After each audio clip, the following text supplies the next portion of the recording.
বর্তমান সময়ে কিছু কিছু কারণে সম্পর্ক তিক্ত হতে শুরু করে, সেটা স্বামী স্ত্রী হোক বা প্রেমিক প্রেমিকা।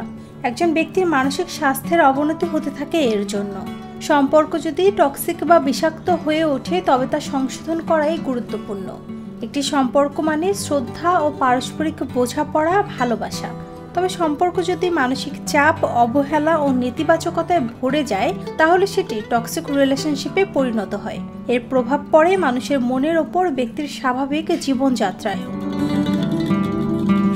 অনেকেই দীর্ঘদিন এমন সম্পর্কের মধ্যে আটকে থাকে যা মানসিক শান্তি নষ্ট করে দেয়। তবে সময় থাকতে এই সম্পর্ক থেকে বেরিয়ে আসাটাই সবচেয়ে ভালো সিদ্ধান্ত হতে পারে।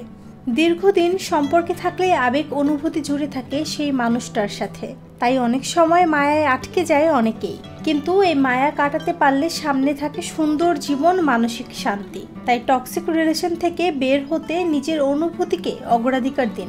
মানসিক শান্তি ও সম্মান সবচেয়ে গুরুত্বপূর্ণ সুখ। সম্পর্ক যদি আপনাকে কষ্ট দেয় তবে তার টেনে নেওয়ার প্রয়োজন নেই। পরিস্থিতি বিশ্লেষণ করুন, পর্যালোচনা করুন আপনার সম্পর্কের গতিপথ।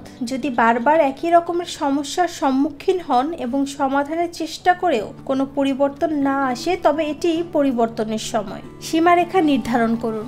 আপনার সঙ্গীর প্রতি ভালোবাসা থাকতে পারে, তবে নিজের আত্মসম্মান ধরে রাখার জন্য সুস্পষ্ট সীমারেখা টেনে দেওয়া জরুরি, যা মেনে চলা আপনার জীবনসঙ্গীরও দায়িত্ব।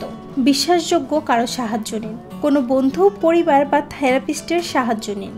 মানসিক সমর্থন পাওয়া এ ধরনের কঠিন সিদ্ধান্ত নেওয়ার ক্ষেত্রে সহায়ক হতে পারে। শক্ত মনোভাব নিয়ে বেরিয়ে আসুন। টক্সিক সম্পর্ক থেকে বের হওয়া কঠিন, কিন্তু এটি করতে পারলে আপনি স্বস্তি ও সুখ ফিরে পাবেন। তাই দ্বিধা না করে শক্ত মনোভাব নিয়ে নিজের ভালো থাকার পথ বেছে নিন।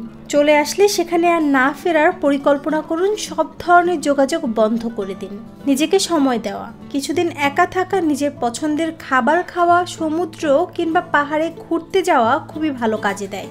নিজেকে ব্যস্ত রাখা, নতুন নতুন স্কিল ডেভেলপ করা, নতুন ভাষা শেখা, যা জীবন চলার পথকে আরও সুন্দর করবে।